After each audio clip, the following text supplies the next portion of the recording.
All right, we have new evidence tonight of the Biden White House obstructing an investigation into money laundering and influence peddling that leads to Joe Biden. According to a report, visitor logs show the White House met with Hunter Biden's legal team just before he defied a congressional subpoena where he would be asked to answer questions about Joe Biden's obvious involvement in his family's corrupt schemes that netted millions of dollars from places like China, Russia, Ukraine, and Romania. Hunter's attorney, Abby Lowell, and Anthony Bernal, who is a top aide to Jill Biden, met at the White House on December 11th. And 2 days later, Hunter defied a House subpoena for a transcribed interview. The logs show Hunter's attorney was there for a Hanukkah reception, but Lowell and Bernal also had a private meeting. Florida Congressman Byron Donalds joins us now. And, sir, it's good to have you back on. It seems obvious that the White House was somehow involved in this Hunter decision to defy this subpoena. That would be obstruction, and this investigation obviously leads to the White House. Pretty big deal. I'm not surprised. I mean, listen, we all know that Joe Biden's the big man. He's been very involved in everything that's been going on.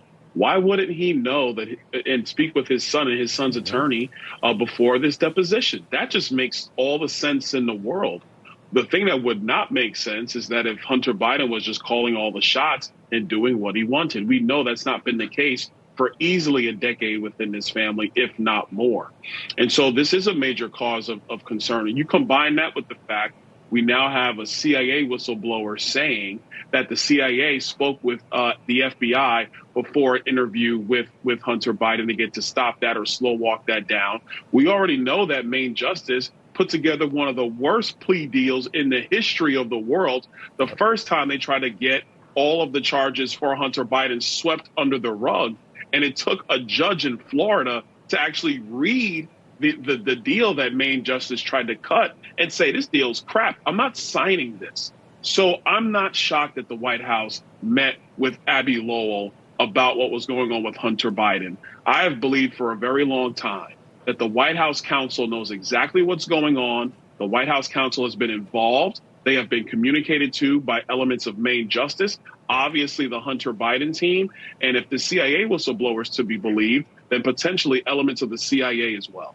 Yeah, I think it's clear. Biden and the DOJ are not only involved in the cases against Trump, but they're also involved in obstructing the cases against Hunter Biden that lead to the president. I mean, the scandals here, if we had a real media, imagine all the stories that they could tell if they actually reported on the doings of Joe Biden and his personalized Justice Department. And just to further that point, Justice is refusing to hand over the subpoenaed audio recordings of Biden's interview with former special counsel Robert Hur. And obviously, those audio recordings show that I think he should have recommended charges at the very least. Merrick Garland at risk of being held in contempt of Congress, just to again illustrate how politicized the DOJ is. Garland is now politically, I would say, beholden to Joe Biden. Oh, look, he absolutely is. And this goes back to a major issue. I believe that Merrick Garland has been the one who's obstructed justice on behalf of the president of the United States. If you look at the way that Main Justice was handling the Hunter Biden investigation before House Oversight started doing their own investigations, it would demonstrate to you that they were basically holding the bag, slowing everything down so that they could get through the election. And then after the election, then who cares at that point? That's what they were trying to do. I think that Merrick Garland withholding this audio recording from Congress is frankly a terrible precedent. Consider the fact that you had Nancy Pelosi and the Democrats impeach Donald Trump over a phone call with Vladimir Zelensky. Donald Trump releases the transcript and they're saying, oh, yeah, see, this proves it, knowing that the transcript absolved Donald Trump. And that's how crazy and radical the Democrats are. You compare that to the fact that Merrick Garland won't release an audio recording of the president of the United States.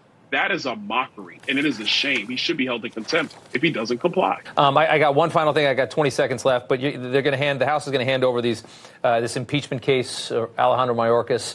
I suspect this isn't going anywhere in the Senate, which is just so sad to think that, he'll be allowed to continue to abandon his oath, use his power to destroy the sovereignty of this country. Your thoughts on what the Senate will do with impeaching Mayorkas?